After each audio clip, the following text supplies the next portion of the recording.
کسانی که زود عصبانی میشن و زود هم پشیمون میشن سنگدل و پرخاشگر نیستن.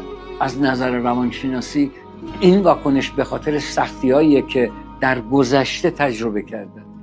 اونا بارها و بارها از نزدیکترین آدمای زندگیشون ضربه خوردن، بارها کسی بهشون حق نداده، بارها آسیب دیدن و همه اینها روی روحشون انباشته شده و مثل یک زخم قدیمی گاهی با کوچکترین لمس سر باز میکنن.